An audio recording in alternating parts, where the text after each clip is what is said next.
জনাব আসিফ আকবর, হবে ভাই, আপনাকে দিয়ে হবে। বাটপাড়িকে আপনি শিল্পের পর্যায়ে নিয়ে যেতে পারবেন, নিশ্চয়ই পারবেন। এই বিশ্বাসটা আমার আগে থেকেই ছিল, কিন্তু এখন সেই বিশ্বাসটা ভীষণ রকমের পাকাপোক্ত আপনার ওই ইন্টারভিউটা দেখার পরে, যেইখানটাতে আপনি বলছেন আমাদের ক্রিকেটে মাশরাফিকেও লাগবে, তামিমকেও লাগবে। ভাই, আপনি গত 1-2 মাসে এদেরকে নিয়ে বলেন নাই এমন কোনো কথা নাই। যেই কথাটা আমি চূড়ান্ত সম্মান রেখেই বলছি যে একজন রিকশাওয়ালাও যেই কথাটা বলার কথা না, সেই সব কথাও আপনি আসলে বলেছেন।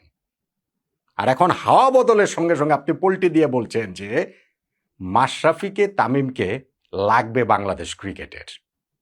হবে ভাই, আপনাকে দিয়ে হবে। আর ওই যে আমি বলছি না একটা কথা বারবার বারবার বারবার, আমাদের ক্রিকেট যে কিসব টাউট বাটপার অসৎ লোকদের খপ্পরে পড়েছে, সেইটা যত দিন যাবে আমরা তত বেশি করে বুঝতে পারবো। এই আসিফ আকবর, আমি লাস্ট যে ইন্টারভিউটা দিয়েছি সেখানটা দিয়ে শুরু করি। তিনি তার হয়তো বা গানের ক্ষেত্রে হয়েছে, আমি তো বাটপাড়ির ক্ষেত্রে হবে বলছি, গানের ক্ষেত্রে হয়তো বা হয়েছে, আমি ঠিক শিওর না, মানে আমি জানি না, আমি ওইখানটাতে তাকে কোনোভাবেই হেয় প্রতিপন্ন করতে যাচ্ছি না। তিনি গায়ক হিসেবে সম্ভবত জনপ্রিয়, যদিও তিনি যেই জাতীয় গান গান সেইটা আসলে আমি আসলে শুনি নাই, আমাদের শোনার মতো না। ফলে ঠিক আছে, তারপর একটা বিরাট জনগোষ্ঠী তো তাকে, তার গানকে পছন্দ করে, ওই জায়গাটাতে তার হয়েছে। সেইখানটাতেও কি এই বাটপাড়ি উট্টারি কত কিছু করেছেন নাকি সেগুলো তো আর জানি না। কিন্তু ক্রিকেটে আসিফ আকবর আসলে কে কে সে আসলে? আমি তো ক্রিকেটে তার কন্ট্রিবিউশন দেখি ওই যে একবার শুধুমাত্র বিপিএল চলাকালীন সময় প্লেয়াররা ম্যাচ ফিক্সিং করে এইরকম একটা আলটপকা মন্তব্য করে একটুখানি মিডিয়ার আলোচনায় এসেছিলেন। এর বাইরে ক্রিকেটে তার কোনো অবদান আছে? এইবার যে তাকে ক্রিকেট বোর্ডে ঢোকানো হয়েছে, কিভাবে ঢোকানো হয়েছে? কুমিল্লার ভাই বেরাদারের কোটাতেই তো, তাই তো? তখন যে যুব ও ক্রীড়া মন্ত্রণালয়ের উপদেষ্টা ছিল আসিফ মাহমুদ সজীব ভুঁইয়া, সেই কোটাতেই তো, তাই তো? এই আসিফ আকবর জীবনে কোনোদিন ভেবেছেন বাংলাদেশ ক্রিকেট বোর্ডের তিনি পরিচালক হয়ে যাবেন? তার স্বপ্নের জায়গা কখনো এটা ছিল? ভাই, এখন যত এইসব চাপাবাজি করেন না কেন যে না আমি ক্রিকেট খেলেছি, আমি এই জায়গায় ক্রিকেট খেলেছি, আমার এই ক্লাব আছে, আমার এই সংগঠন আছে, বাংলাদেশ ক্রিকেট বোর্ডের ডিরেক্টর, কামন ম্যান। এসব আসিফ আকবরদের লেভেলের লোকজন ক্রিকেট বোর্ডের ডিরেক্টর হলে যা হওয়ার কথা ছিল তাই হয়েছে, তাই হচ্ছে। একটা মিশন দিয়ে তাদেরকে বসানো হয়েছে, বাংলাদেশ ক্রিকেট ধ্বংসের মিশন, এবং সেই ধ্বংসের মিশনে তারা একটা পর্যায়ে তো সাকসেসফুলি যে বাংলাদেশকে টি-20 বিশ্বকাপ খেলতে দেয়নি, এবং সেই চূড়ান্ত সাকসেসটার পথেও তারা চলে যেতে পারতো যদি 12ই ফেব্রুয়ারি নির্বাচনে তাদের ওই পছন্দের গোষ্ঠী ক্ষমতায় আসতো। আসিফ আকবর বিএনপি করেন, এইসব গল্প আমাকে বলে লাভ নাই। হ্যাঁ, তারা যে কাদের পারপাস সার্ভ, কিভাবে কোন উপায়ে করেছেন, এবং তাদের ওই যে কুমিল্লার ভাই বোনেদের কোটায় এসে, তাতে সেটা স্পষ্ট হয়ে গিয়েছে। আর যখন সেই নির্বাচনের ফলাফলটা তাদের পক্ষে আসেনি, জাতীয় নির্বাচনের, পল্টি দিয়ে দিচ্ছেন, মুহূর্তে পল্টি দিয়ে দিচ্ছেন, মুহূর্তে পাল্টা তেলবাজি শুরু করে দিয়েছেন। ভাই আসিফ আকবর, হবে ভাই, আপনার নিশ্চয়ই হবে। আসিফ আকবরের এই সর্বশেষ ইন্টারভিউটাতে একটা যেটা আমি দেখলাম, সেখানটাতে তিনি বলছেন যে আমাদের ক্রিকেটে মাশরাফিকেও লাগবে, তামিম ইকবালকেও লাগবে। এখন তাদের কিভাবে লাগবে, তারা কিভাবে আসবেন, এইটার সঙ্গে অনেক কিছু মিলতে হবে, আমাদের চাওয়া পাওয়া থাকতে হবে, তাদের চাওয়া পাওয়ার সঙ্গে সেই জিনিসটা মিলতে হবে, সরকারের হিসাব নিকাশ সবকিছু রয়েছে। কিন্তু যেহেতু ক্রিকেটকে তারা অনেক দিন সার্ভ করেছেন, সেই কারণে এই ক্রিকেটের লোক যদি ক্রিকেটে আসেন সেটা তো আসলে ভালো হয়, খুবই ভালো হয়। খুবই ভালো কথা বলেছেন তিনি। কিন্তু সেই ভালো কথা বলা ভালো মানুষটি জনাব আসিফ আকবর গত এই 4 মাস কোথায় ছিলেন রে ভাই? তখন বিভিন্ন ইন্টারভিউতে এই মাশরাফি, তামিমকে নিয়ে তিনি কি কি বলেছেন রে ভাই? তিনি কি বলেন নাই যে মাশরাফি, সাকিব তারা যে রাজনীতিতে যোগ দিয়েছে, লোভে পড়ে যোগ দিয়েছে? তিনি কি বলেন নাই যে তাদের ওই সময় রাজনীতিতে যোগ দেওয়াটা এইটা ক্রিকেট বোর্ডের আইন লঙ্ঘন করেছে, দেশের আইন লঙ্ঘন, ভায়োলেট করেছে? এগুলা কি তিনি বলেন নাই? তিনি কি তামিম ইকবালকে নিয়ে একেবারে রকের মাস্তানের মতো, রংবাজের মতো জাতা কথাবার্তা বলেন নাই?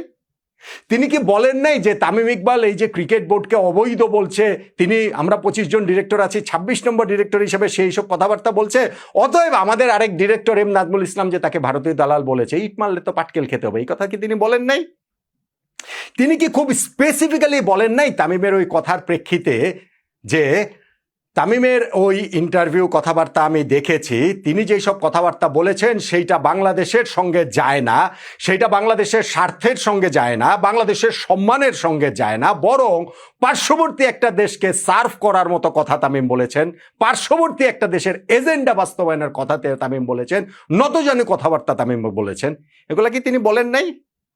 এখন সেই তামিমকেই আপনার দরকার, এখন সেই মাশরাফিকেই আপনার দরকার। ভাই মাশরাফি তো কোনো কিছুর মধ্যে নাই, তাই তো?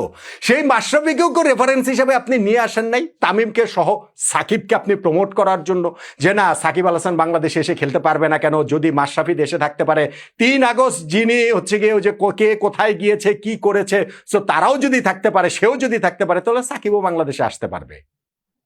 তামিমকে খোঁচা দিয়ে বলেন নাই আপনি? এই যে এখানে সাকিবকে বড় করেছেন, মহান করেছেন, মাশরাফিকে বড় করেছেন, মহান করেছেন না?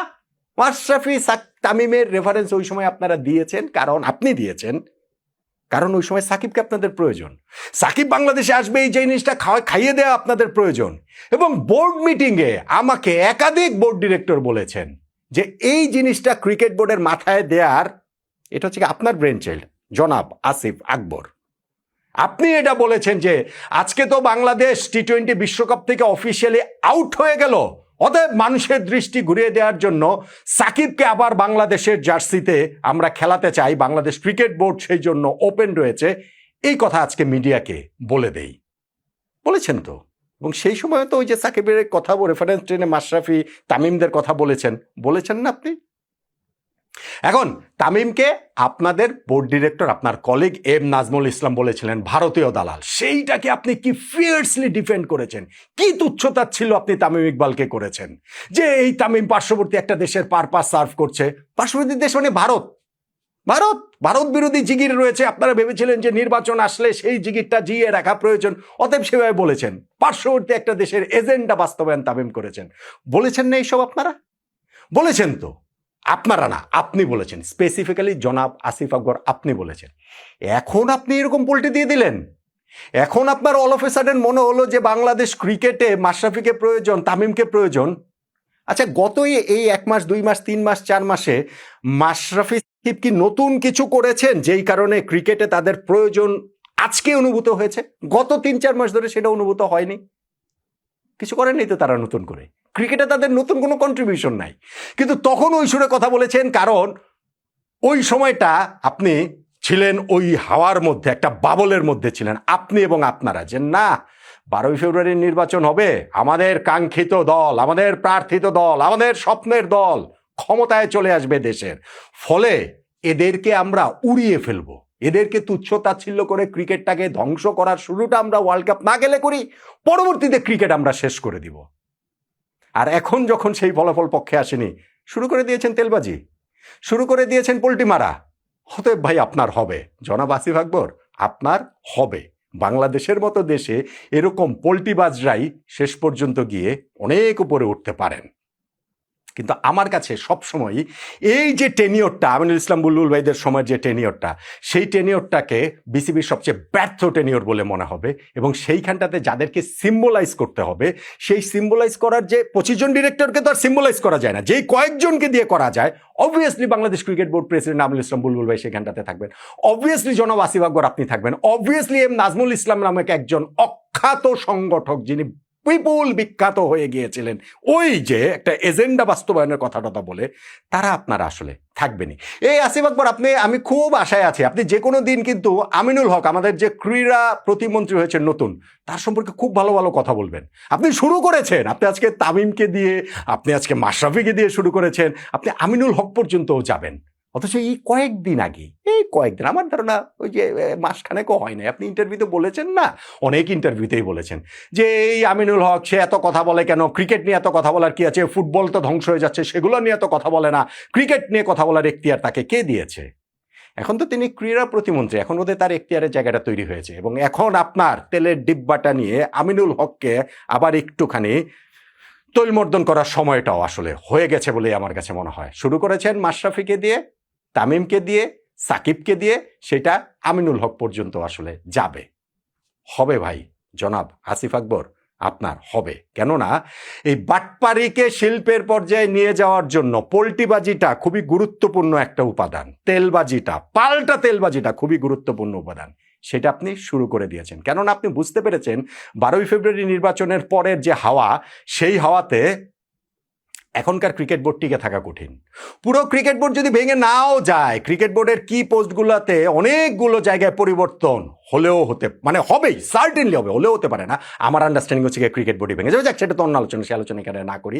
কিন্তু ওর মধ্যে একটুখানি টিকে থাকার যে চেষ্টা, তেলাপোকার মতো টিকে থাকার যে চেষ্টা, সেইখানটাতে আপনি এই পোল্টিবাজিটা শুরু করে দিয়েছেন, গিরগিটির মতো রং বদলানোটা শুরু করে দিয়েছেন।